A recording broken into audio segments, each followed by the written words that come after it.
নমস্কার, কেমন আছেন আপনারা? আশা করি প্রত্যেকেই ভালো আছেন। হাঁটতে হাঁটতে আমরা শেষ সংখ্যায় চলে এসেছি। আজকে আমরা আলোচনা করব যার বছর তাকে নিয়েই, অর্থাৎ সংখ্যাতত্ত্বে 9, 2025 যোগ করলে 9 আসে। আর আমরা এবার আলোচনা করব 2025 9 সংখ্যার জাতক জাতিকাদের কেমন যাবে।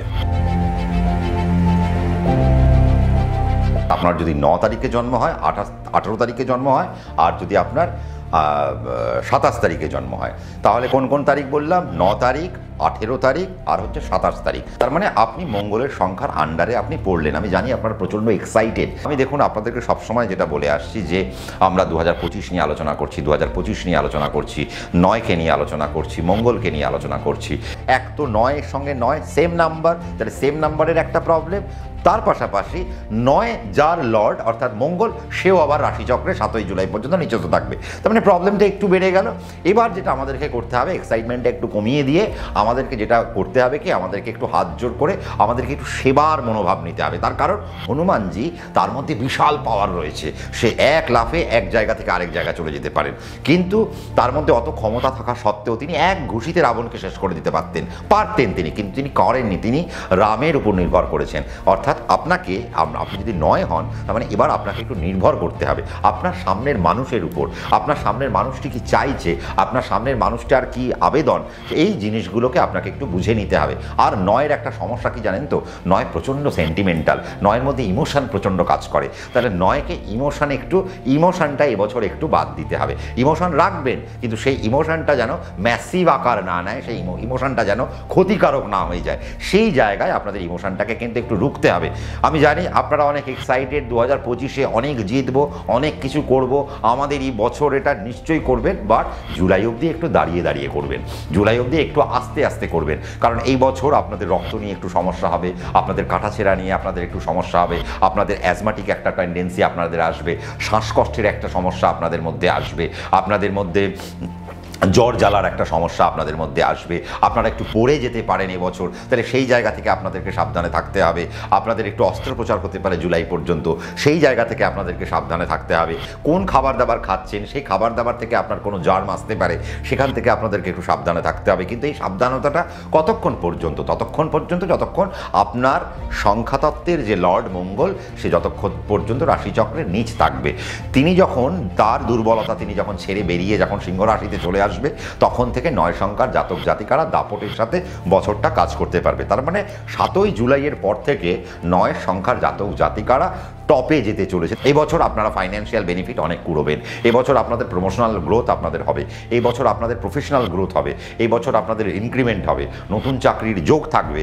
9 সাধারণভাবে গভর্নমেন্টকে কানেক্ট করে থাকে। তাহলে 2025-এ 9 সংখ্যার জাতক জাতিকারা জুলাই মাসের পর থেকে যদি আপনারা সরকারি চাকরির পরীক্ষায় বসেন, তাহলে সেইখানে উত্তীর্ণ হওয়ার একটা সুযোগ কিন্তু আপনাদের মধ্যে থাকবে।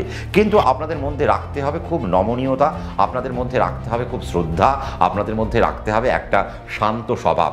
এই বছর 9 যত শান্ত হবেন, যত হনুমানজির মতো আকার নেবেন, সেবকের আকার নেবেন, তত 9 গ্রোথে চলে যাবে। পড়াশোনায় খুব যত্নশীল হতে হবে, কর্মই আপনাকে খুব যত্নশীল হতে হবে। এই বছর যেমন ডাক্তারিতে অনেক সুযোগ রয়েছে, এই বছর অ্যাডমিনিস্ট্রেশনে অনেক সুযোগ রয়েছে, পুলিশের চাকরিতে অনেক সুযোগ রয়েছে, ডিফেন্সের চাকরিতে সুযোগ রয়েছে, নেভির চাকরিতে সুযোগ রয়েছে, মিলিটারির চাকরিতে সুযোগ রয়েছে, আর্মির চাকরিতে সুযোগ রয়েছে। তার মানে এই ধরনের চাকরিতে মঙ্গলের কিন্তু এবছর একটা সুযোগ সুবিধা থাকছে। এছাড়াও মঙ্গলের জাতক জাতিকারা, 9 সংখ্যার জাতক জাতিকারা সাধারণত একটা অ্যাডমিনিস্ট্রেটিভ একটা টপ কোয়ালিটিতে বসে থাকে। তার মানে সেই ধরনের কোয়ালিটিগুলো এবছর 9 সংখ্যার জাতক জাতিকারা অ্যাচিভ করবে। জুলাই মাসের পর থেকে আপনাদের শেয়ার মার্কেট, আপনাদের ইনভেস্টমেন্টের পার্ট অনেক বেশি বাড়ানো উচিত। ইনভেস্টমেন্ট যত বাড়াবেন তখন সেখান থেকে আপনি লাভ পাবেন। শুধু শেয়ার মার্কেটে যদি ইনভেস্ট করতে হয়, জুলাই মাস পর্যন্ত ধীরে ধীরে সুইং ট্রেড করুন, বা যদি মনে হয় আপনার ন্যাটাল চার্টে অপশানের সুযোগ আছে, তবে আপনি অপশান করুন। তার কারণ দেখুন, মঙ্গল যে নাকি নিচস্থ থাকবে, তাহলে মঙ্গল খুব ফাস্ট অ্যান্ড ফিউরিয়াস একটা প্ল্যানেট। তাহলে সেই যদি নিচস্থ থাকে, তাহলে আপনার জীবন থেকে ফাস্ট অ্যান্ড যে ফিউরিয়াস যে ব্যাপারটা, সেটা কিন্তু আপনার জীবন থেকে কিছুক্ষণের জন্য নিভে গেল বা কিছুক্ষণের জন্য উবে গেল। ততক্ষণ পর্যন্ত আপনাকে বেশি ফাস্ট, বেশি ফিউরিয়াস হওয়া চলবে না, ধীর হয়ে যেতে হবে। আস্তে আস্তে কাজটা করি। জুলাই মাস যাক, জুলাই মাস বেরিয়ে যাওয়ার পর আমরা এবার কাজের গতিটাকে ধীরে ধীরে বাড়াতে আরম্ভ করব। আপনারা দেশে বিদেশে সব জায়গায় আপনারা নিজের মান সম্মান প্রভাব প্রতিপত্তি বাড়িয়ে রাখতে পারবেন। তবে হ্যাঁ, যারা স্পোর্টস সেগমেন্টে যুক্ত রয়েছেন তাদের জন্য বছরটা কিন্তু অনবদ্য বছর আফটার জুলাই, কিন্তু জুলাই পর্যন্ত আপনাদের জন্য কোনো রকম চোটাঘাত না লাগে। সেই জায়গা থেকে যদি চোটাঘাত লাগে তাহলে কিন্তু আপনাদের এবছরের স্পোর্টসের পার্টে কিন্তু আপনার হয়তো একটা আঘাত আপনারা পেতে পারেন, বা স্পোর্টসের জায়গা থেকে আপনি হয়তো একটা সফলতা আপনার অধরা থেকে যেতে পারে। সেই জায়গা থেকেও আপনাদের একটু সাবধানতা আমি অবলম্বন করতে বলবো। যারা প্রমোটিং বিজনেসে তাদের জন্য বর্তমান সময় খুব ভালো, এবছর আপনাদের প্রমোটিং বিজনেস খুব ভালো চলবে। যারা সিভিল ট্রেডে রয়েছেন তাদের জন্য বছরটা খুব ভালো। যারা গভর্নমেন্টের কন্ট্রাক্টেড নিয়ে যারা কাজ করছেন, কন্ট্রাক্ট নিয়ে কাজ করছেন, তাদের জন্য খুব বছরটা অত্যন্ত একটা ভালো একটা বছর। যাদের ব্লাড ব্যাংক রয়েছে তাদের জন্য বছরটা খুব ভালো। যাদের প্যাথোলজি সেন্টার রয়েছে তাদের জন্য বছরটা অত্যন্ত ভালো। যারা সার্জিক্যাল পার্টে যারা কাজকর্ম করছেন তাদের জন্য বছরটা অত্যন্ত ভালো। যারা ওষুধ প্রস্তুত করেন তাদের জন্য বছরটা অত্যন্ত ভালো। যারা মেকআপ নিয়ে কাজ করছেন তাদের জন্য বছরটা ভালো। যারা সোনা দানা নিয়ে যারা কাজ করছেন তাদের জন্য বছরটা ভালো। তার মানে বছরটা কিন্তু সত্যি অনেক একটা অনবদ্য বছর। এবং যারা কেবিন ক্রু বা যারা পাইলট হতে চান বা যারা অ্যাভিয়েশনের মধ্যে যারা যুক্ত থাকছেন, আমি দেখতে পাচ্ছি জুলাই মাসের পর থেকে তাদেরও কিন্তু একটা লাইফে কিন্তু একটা সাকসেস আসতে চলেছে। তার মানে জুলাই পর্যন্ত আপনারা যদি অ্যাভিয়েশনে যুক্ত থাকেন আপনারা হয়তো প্রমোশন পাচ্ছেন না, বা আপনাদের হয়তো কেরিয়ারের কোনো গ্রোথ আপনারা দেখতে পাচ্ছেন না। একটু যদি ওয়েট করতে পারেন জুলাইয়ের পর থেকে কিন্তু আপনাদের কেরিয়ারের গ্রোথ আপনারা অনবদ্যভাবে খুঁজে পাবেন। এবং নয়কে এবছর কোনো রকম মাথা গরম করা চলবে না। দরকার পড়লে আপনি পরিস্থিতিকে বুঝুন, সেই পরিস্থিতিকে বুঝে তারপর একটা সিদ্ধান্ত নিয়ে আপনি আস্তে আস্তে এগোন। কারণ মাথা না গরম করে মাথা ঠান্ডা রেখে যদি বছরটা চালাতে পারে, আমি দেখব বছরটা কিন্তু একটা অনবদ্য বছর হতে চলেছে। 9 সংখ্যার জাতক জাতিকাদের এডুকেশনের জায়গা থেকেও কিন্তু একটা সুন্দর জায়গা আসতে পারে। বাট জুলাই মাস পর্যন্ত পড়াশোনায় বাচ্চারা প্রচণ্ড সমস্যা পাবেন, কিন্তু জুলাই মাসের পর থেকে সমস্যার কিন্তু মিটে যাচ্ছে। মেডিকেল জয়েন্টের ক্ষেত্রেও কিন্তু বাচ্চাদের কিন্তু একটা সুযোগ থাকলো।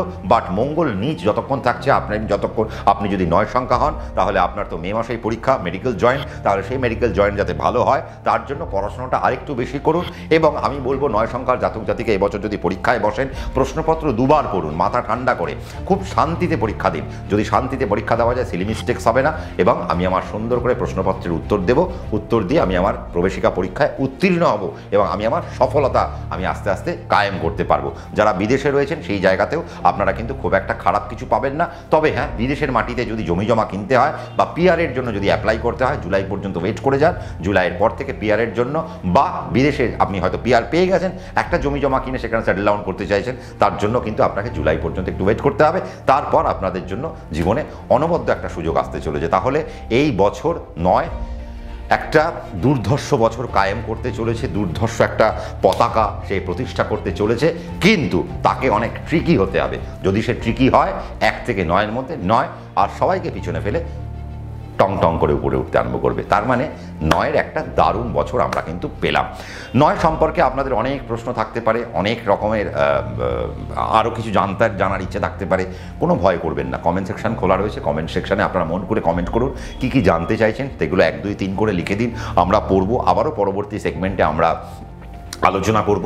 এবং আপনারা এখানেও থামবেন না, আমাদের রাশিফলের পরে আমাদের একটা লাইভ হবে এবং এই সেগমেন্টটার পরেও আমরা কিন্তু আরেকটা লাইভে যাব যেখানে সংখ্যাতত্ত্ব নিয়ে, সেটা আমরা শুধু লাইভ করব, যেখানে সংখ্যাতত্ত্ব নিয়ে আপনাদের অনেক বেশি আলোচনাও আমি আরোপ করব। এবং এরপরেও কিন্তু আপনারা চোখ সরাবেন না, তার কারণ আমার সংখ্যাতত্ত্ব নিয়ে কিছু বলা আছে, আরও কিছু বক্তব্য রয়েছে। তার কারণ আমি 1 থেকে 9 পর্যন্ত আপনাদের বলে গেলাম।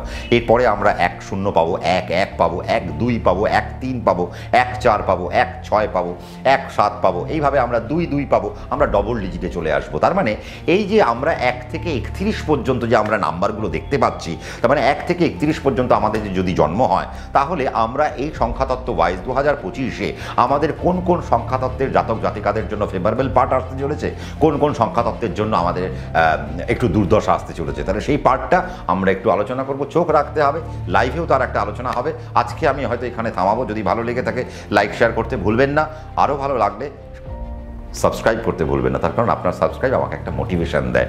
আর যদি মনে হয় আপনি আমার প্রোগ্রাম দেখতে চাইছেন, নোটিফিকেশান বেলকে প্রেস করে দিন, আপনি আমার প্রোগ্রামের নোটিফিকেশান পেয়ে যাবেন। প্রত্যেকে ভালো থাকবেন, সুখে থাকবেন। সংখ্যাতত্ত্ব নিয়ে 1 থেকে 9 পর্যন্ত আমার এই অবধি বলা বক্তব্য রইল। আপনারা কমেন্ট করতে থাকুন এবং নজর রাখুন বাকি প্রোগ্রামের দিকে। প্রত্যেকে ভালো থাকবেন, সুখে থাকবেন, শান্তিতে থাকবেন। রাত্রি 9টায় আমি হাজির থাকছি, আপনারাও হাজির থাকবেন। নমস্কার।